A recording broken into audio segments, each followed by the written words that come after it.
soccer team was back in the NCAA tournament for the fourth time in 6 years, but their opponent would be a familiar one. Welcome to Titan Sports. I'm Nylene Garcia. And I'm Kyle Fulbright. Yeah, Nylene, the Titans entered their match against USC 1-0-1 all-time against the Trojans in the NCAA tournament.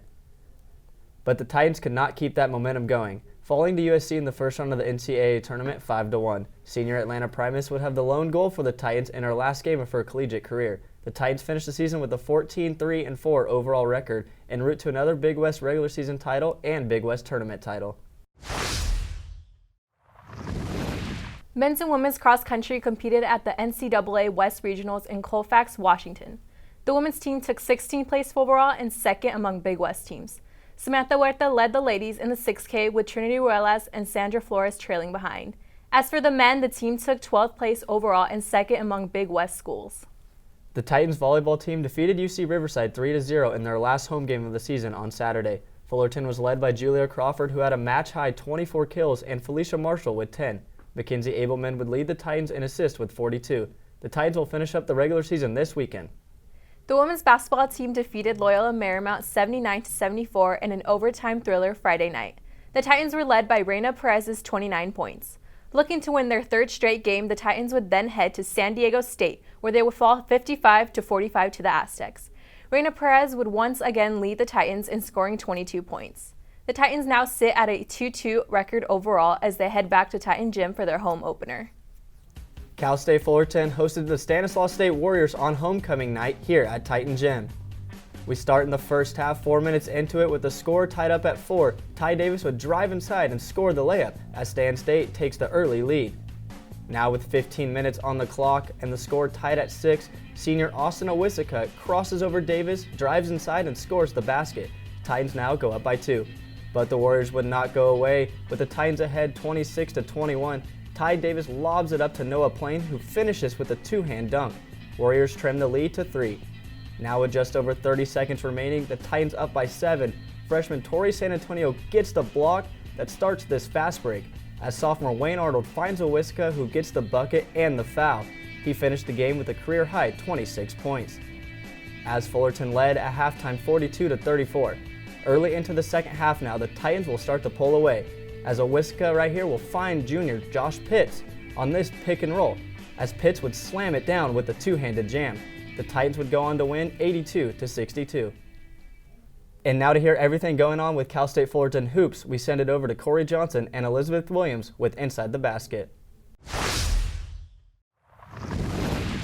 Thanks, guys. Welcome to the season debut of Inside the Basket. I'm your host, Elizabeth Williams, and I'm here with my analyst, Corey Johnson. Let's start with the men's team. Their record is currently 2-2 after winning their homecoming game against Stanislaus State. How do you think the Titans played in their home opener? Well, I mean, you can't argue with the fact that they got a 20-point victory in this one, 82-62. But in that first half, we saw a lot of sloppy play, And I think we talked about it at halftime.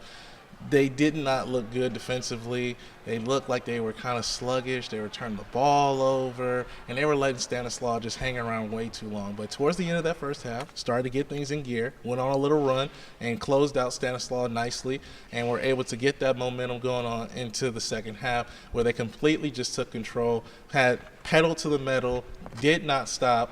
Austin Owisika this game went and scored a career-high 26 points, put the team on his back, and was just a man on a mission.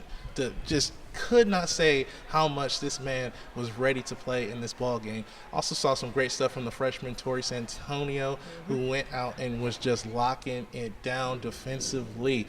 Didn't have a great game as far as like offense, but you definitely want to see young guys go out there and compete on the defensive side of the floor. And so they did a good job. They competed hard, and I think they definitely deserve that win. How has the team looked so far this early into the season?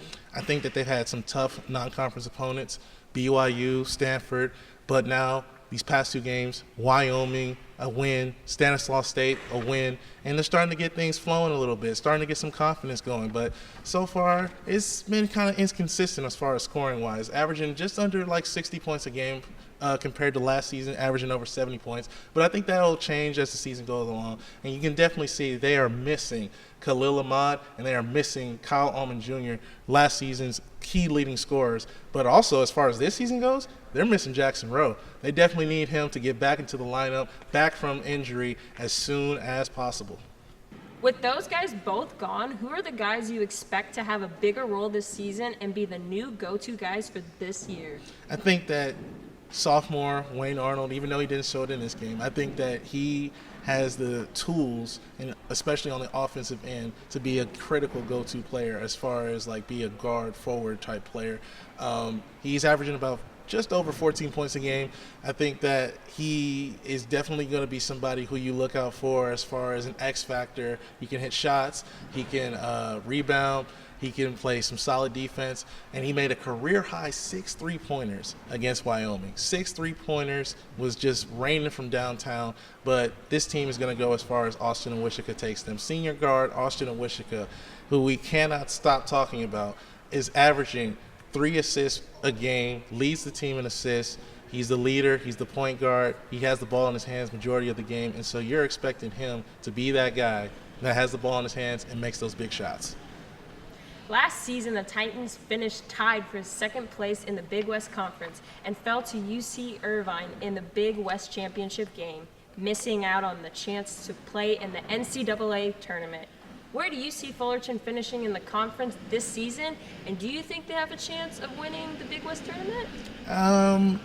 No, I don't. I think that they are going to finish about 4th or 5th, and you just look at the Big West Conference, man, and they've got UC Santa Barbara, Hawaii, UC Davis, UC Riverside, so many different great opponents, and I didn't even mention UC Irvine. UC Irvine is the best team by far in the Big West Conference to me, and I just think that the Titans, if they want to make it back to the NCAA tournament and go dancing again, they got to go through their Orange County rivals. All right, that wraps up this edition of Inside the Basket. I'm your host, Elizabeth Williams, with my analyst, Corey Johnson. Let's send it over to Curtis Redmond for this week's Titan Timeline.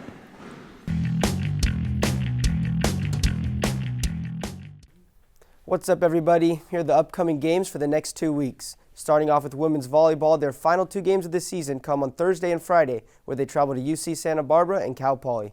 Bouncing it over to the women's basketball team, they host Utah State on Wednesday, then travel to Phoenix to play Grand Canyon University on Sunday.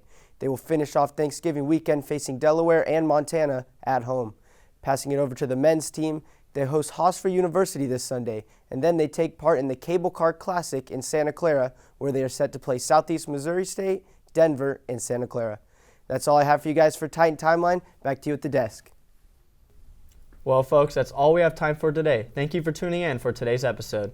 You can watch our past episodes and game highlight packages on our YouTube channel. Make sure to like, comment, and subscribe. Don't forget to follow us on Twitter and Instagram at CSUF Titan Sports, and like us on Facebook to stay connected with us. On behalf of all of us here at Titan Sports, I'm Nylene Garcia. And I'm Kyle Fulbright. Remember to keep those tusks up, Titans, and we'll see you next week.